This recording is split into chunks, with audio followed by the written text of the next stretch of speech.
You are not going to find these tips in a textbook, but here are the 10 underrated teacher hacks I can't live without. Hi, my name is Megan. I have been an ESL teacher in China for the past 10 years, and I will be honest with you, I don't even know what this video is, but the other day I was in class and I was thinking about how smoothly my class was running and how smoothly it did not go when I first started teaching. They're gonna be weird, but here are my 10 hacks that I can't live without. Number one is use your body. Now, stay with me, stay with me. I'm not talking about body language. You know, if we're teaching the word strong and you make this motion, I'm talking about using your body to signal to students about different things. So if I want students to be looking at the board, I don't just tell them to look at the board. Instead, I move my body closer to the board. I'm gesturing with my hands and I'm moving my entire body so that their focus is following me to what I want them to be focusing on. If I ask students to open their book and turn to page 3, I don't just say, open your book, turn to page 3. I grab my own textbook, I open it up, I flip through the pages with them. I use my body to signal to them what they are supposed to be doing. Also, I use my body to signal to them differences if I'm trying to explain something. So the other day, I was talking about the difference between depression and depressed. Like, depression is a noun. Depressed is an adjective, because I know these things can get a little bit confusing. We're talking about grammar. It helps to have something a little bit visual if we're differentiating between the two. But I didn't just stop there. I was also talking about the grammar use between these two words. We say I have depression and I am depressed. And so while I was talking, every time I used the noun form, I moved to the left side of my desk. Every time I talked about the adjective, I moved to the right. Students usually get it a little bit faster if they have this visual representation. It's just easier to see the gap between the two. Number 2, have a routine. For so many years, I bucked against this, and my goodness, was I stupid. Having a routine is one of the best ways to make your class flow so smoothly. This allows every student to have an idea of what is going on, no matter their English level. So with my routine, my students know from the second that I walk into class, they should be getting their homework out and have their homework on their desks. They know the first thing we do every class is check homework. Then they know that the second thing is I say, good morning or good afternoon. The students say, good morning or good afternoon. Then I say, how are you? And they say, good, great, I'm wonderful. Then I say, today our topic is blah, blah, blah. We move into a review. Then we have our warm-up speaking practice. All of the students know this is the routine, which means no matter their English level, no matter if they understand every single word I said during the introduction or during the review, they have an idea of what's going on in the class. Just like babies need routines, I think students need routines too, because when they come into the class and we've started our routine, they just get settled that much faster as well. They know what I expect of them. They know what they're supposed to be doing, and it has helped so much. For years, I didn't have a routine because I thought it would be boring. That was a mistake. Having a routine, especially for the beginning of class, just makes everything go so smoothly. Along with a routine, I always schedule in some buffer time at the beginning of the lesson. I didn't used to do this. I used to just start in and I would be giving important information, and it felt like students were always missing it because the beginning of class is always going to be a little bit chaotic. You know, maybe you have some stragglers that are coming in a little bit late. Even if everybody is on time, you still have students who are opening their textbook, flipping through the pages, they're digging in their bag for a pen, they're shifting around in their seat, getting comfortable. And so I really like having a little bit of buffer time just to get everybody calmed down and ready to listen, so that by the time I'm sharing really important information, they are ready to listen. One way to do this is just by having the routine of good morning, how are you today? Today we are going to talk about. Another really fast way to do this, and that's what I've been doing this semester,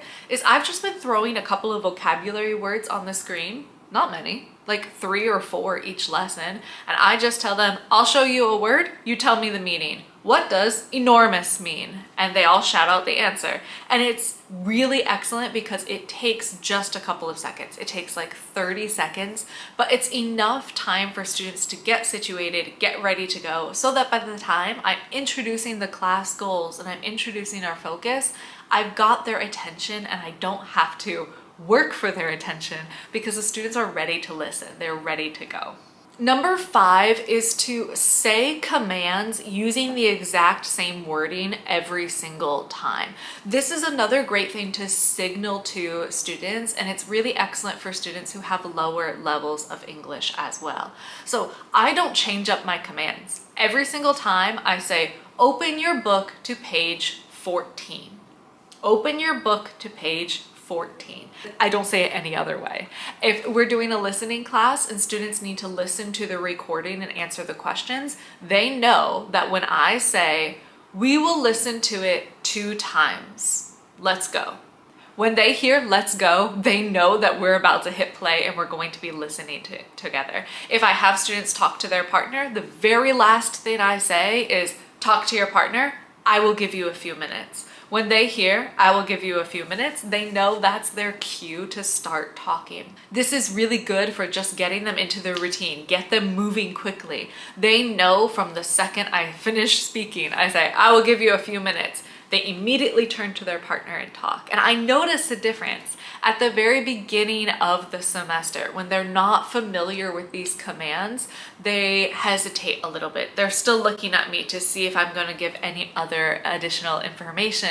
They're thinking in their mind, wait, what am I supposed to be doing? Or they're feeling a little bit hesitant to turn and talk to their partner. But by the end of the semester, they've got it. From the moment I say minutes, they've already turned, they're already starting with their partner. It helps it go so much smoother. And I think it's a really big help for students who have lower English levels as well.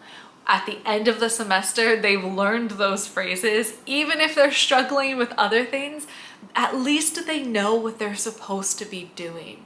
Their conversation might not be that fluent. They might have to search a lot of words, but at least they know they're supposed to be having a conversation with their partner. They might have missed the page number, but at least they know they're supposed to be opening their book and turning to a page number. And I think it helps those lower level students jump in without missing as much of a beat. Number 6 is to signal to students that you are stepping back and it's their turn to do something. You'll notice that a lot of these are about signals and routines, and that's what makes the class go so smoothly.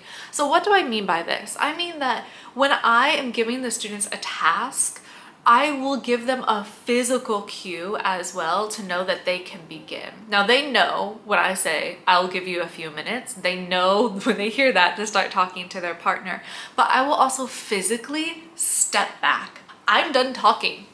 Go, it's your turn. And actually, this is not something I did intentionally. This is something that happened organically and I noticed it because after I finished talking, I would often reach for my water bottle. I'd say, okay, talk to your partner. I will give you a few minutes. And I'm parched. I want a drink of water. So I would grab my water bottle and I noticed that when I was reaching for my water bottle, students started to see that and they started to immediately turn to their partner. And so it's a visual cue as well that it's your turn to talk. I'm leaning back, I'm done, I'm reaching for my water bottle, I'm taking a sip of water. I don't have anything more to say.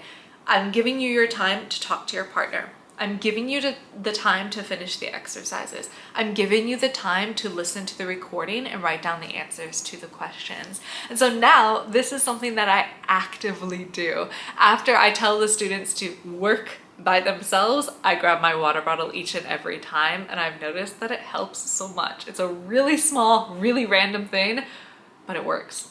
Number 7 might sound a little bit strange, but this one is to not write everything in the PowerPoint. So I will have almost all of the information that we talk about in the PowerPoint, but I always save 1 or 2 vocabulary words to write on the board. I've found that students really respond well to this. I'm not sure if it's just changing things up. They're not looking at the PowerPoint, they're looking at me writing something on the board. Or I'm not sure if it's because it feels more organic, like I just thought of something, or I've noticed you need help with that, let me write it on the board really quickly. But I've noticed that students really pay attention to when I'm actually writing something on the board versus just having something on the PowerPoint. So for every lesson,